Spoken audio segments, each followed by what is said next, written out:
जय हिंद मेरे प्यारे बच्चों। कैसे हैं अभी आप सभी लोग? उम्मीद है बेहतर ही होंगे। दिवाली की छुट्टी अब खत्म हो चुकी है। बहुत सारे बच्चों के अभी सवाल आ रहे हैं कि सर एनडीए और सीडीएस में क्या डिफरेंस है। देखिए, अब ये पिछले कई साल से क्या हो रहा है कि अब ये जो कोविड के बाद से एनडीए और सीडीएस के एग्जाम साथ में होने लगे हैं। तो जो एनडीए वाले बच्चे हैं वो कह रहे हैं सर एनडीए का एग्जाम तो हो रहा है, साथ में सीडीएस का भी एग्जाम हो रहा है, तो सर सीडीएस क्या है? क्या सीडीएस से भी अफसर बनते हैं? तो ये बच्चों के जहन में बहुत सारे सवाल आ रहे हैं और ये कई बार बच्चे हमसे पूछते हैं। तो मैंने सोचा आज मैं एनडीए वर्सेस सीडीएस, एनडीए और सीडीएस में क्या डिफरेंस है, इसको लेके आज एक मैं वीडियो बना देता हूं, बच्चों को बता देता हूं कि इसका डिफरेंस क्या है और कैसे आप एनडीए से भी अफसर बनते हैं और सीडीएस से भी अफसर बनते हैं। क्या डिफरेंस है, बेसिक डिफरेंस क्या है। एनडीए से बेटा आप खड़गवासला जाते हैं और सीडीएस से आप अलग अलग संस्थानों में जाते हैं, जैसे आपका आईएमए, आईएफए, आईएनए और ओटीए, 4 जगह हैं, उसमें आप डायरेक्ट सीडीएस के थ्रू जाते हैं। और एनडीए से खड़गवासला जाएंगे, और खड़गवासला या फिर नेवल एकेडमी, 2 जगह वहां से जाने का होता है। चलिए हम जानते हैं, थोड़ा डिटेल में जानते हैं इनकी एज क्या होती है, क्वालिफिकेशन क्या होती है एनडीए और सीडीएस की, एनडीए में क्या क्या रिक्वायरमेंट है, सीडीएस में क्या क्या रिक्वायरमेंट है। अभी हम थोड़ा स्लाइड्स के माध्यम से जानने की कोशिश करते हैं। देखिए,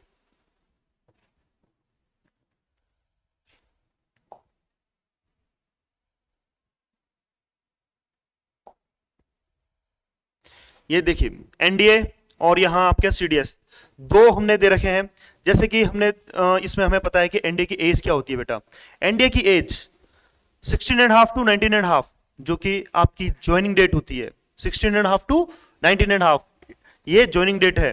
क्वालिफिकेशन के लिए कह दें तो 12th पास, अगर आपने पीसीएम से 12th पास किया है तो आप आर्मी, नेवी, एयरफोर्स तीनों के लिए अप्लाई कर सकते हैं। लेकिन अगर आपने या कॉमर्स से या फिर नॉन साइंस हो गया या कॉमर्स हो गया, या फिर आपने पीसीएम नहीं है और पीसीबी है आपके पास, तो आप सिर्फ आर्मी के लिए अप्लाई कर सकते हैं। अगर मैथ्स नहीं है, फिजिक्स एंड मैथ्स आपके लिए कंपलसरी है। किस चीज के लिए?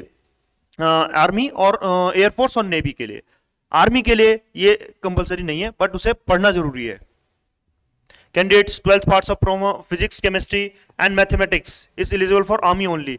जिसके पास मैथ्स नहीं है और केमिस्ट्री और फिजिक्स और बायो है तो वो इसके लिए अप्लाई कर सकता है। नाउ सीडीएस की बात करते हैं। तो सीडीएस में क्या है आपका? आईएमए, सबसे पहले आईएमए 19 टू 24, 19 से 24 साल के बच्चे इसके लिए अप्लाई कर सकते हैं। ठीक है। Must be a graduate from any government. आप अगर ग्रेजुएट हैं तो आप सीडीएस के लिए अप्लाई कर सकते हैं।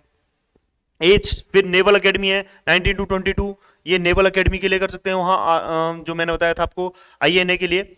फिर उसके बाद वही सेम वो क्वालिफिकेशन चाहिए कि आप क्वालिफिकेशन, अगर आप किसी भी रिकॉग्नाइज्ड यूनिवर्सिटी से ग्रेजुएट हैं तो आप इसके लिए भी अप्लाई कर सकते हैं। फिर एयरफोर्स 19 टू 23, इसमें एज वेरी करती है बेटा, इसमें एज वेरी करती है। आपका जो है 19 से स्टार्ट हो जाता है और टिल 25 तक जाता है। तो 25 जो लास्ट डेट होती है वो ओटीए के लिए होती है। ओटीए बेसिकली फॉर गर्ल्स के लिए है, बट अगर बॉयज अगर ओटीए देना चाहते हैं तो ओटीए में आपके जो सब्जेक्ट्स होते हैं, एक तो जीए होगा और दूसरा आपका इंग्लिश होगा। जनरल अवेयरनेस एंड इंग्लिश, दो ही चीज होती है उसमें, बाकी आपका मैथ्स नहीं होता ओटीए में, जो कि गर्ल्स के लिए तो कंपलसरी होता है।